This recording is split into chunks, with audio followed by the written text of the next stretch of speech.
ইউরোপের অন্যতম শক্তিশালী অর্থনীতির দেশ ইতালি শ্রমিক ঘাটতি মেটাতে 2023 সাল থেকে 2025 সালের মধ্যে 4.5 লাখ জনশক্তি নেয়ার লক্ষ্যমাত্রা রয়েছে দেশটির। পূর্ব ঘোষিত সেই গ্যাজেট অনুযায়ী 2025 সালে 1,65,000 শ্রমিক নেবে ইতালি। তবে এবার ঝুঁকিপূর্ণ দেশের তালিকায় নাম এসেছে বাংলাদেশের। তালিকায় আরও আছে পাকিস্তান ও শ্রীলঙ্কার নাম। Proviene da un unico stato, il Bangladesh. দালালদের খপ্পরে পড়ে 2023-24 সালে বহু বাংলাদেশি ইতালি গিয়ে ইউরোপের অন্য দেশে পাড়ি জমিয়েছেন। এতেই মূলত ঝুঁকিপূর্ণ দেশের তালিকায় নিয়ে গেছে বাংলাদেশকে।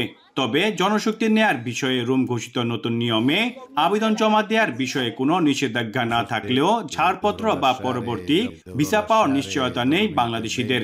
Per i cittadini di tre paesi, Bangladesh, Pakistan e Sri Lanka, dove le irregolarità sono state le più pesanti. Questi paesi non escono dal decreto flussi, ma nell'immediato il rilascio di visti di lavoro sarà sospeso per consentire. Italy শ্রম বাজার নিয়ে অনিয়ম ও দালাল চক্রের প্রভাবে বাংলাদেশ কঠিন সময় পার করবে বলে মনে করছেন বিশ্লেষকরা।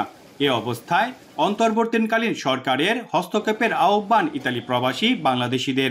এই প্রক্রিয়ার বেড়াজালে আটকে যেতে পারে অসংখ্য বাংলাদেশিদের ইতালি আসার স্বপ্ন। এখন আমি মনে করি যদি বাংলাদেশ সরকারের পক্ষ থেকে একটি ভালো উদ্যোগ নেওয়া হয় তাহলে এই জটিলতার নিরসন করাটা অসম্ভব কিছু না। বাংলাদেশ সরকারের এখন উচিত জরুরি পদক্ষেপ গ্রহণ করা এবং কূটনৈতিক সম্পর্ক জোরদার করে এই সমস্যা নিরসন করা। যদি এখন বাংলাদেশ সরকার এই দেশের সরকারের সাথে পরামর্শ করে কিংবা এই আলোচনা করে এটা সমাধান করে, আমি মনে করি এই সমস্যা থাকবে না। ঘোষণা অনুযায়ী বিভিন্ন ক্যাটাগরিতে 2025 সালে ফেব্রুয়ারির শেষ থেকে মার্চ পর্যন্ত চলবে আবেদনপত্র পূরণ ও জমা দেওয়ার প্রক্রিয়া।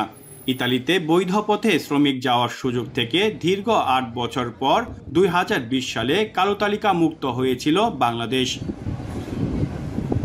মনিরুজ্জামান মনির, এখন ইতালি।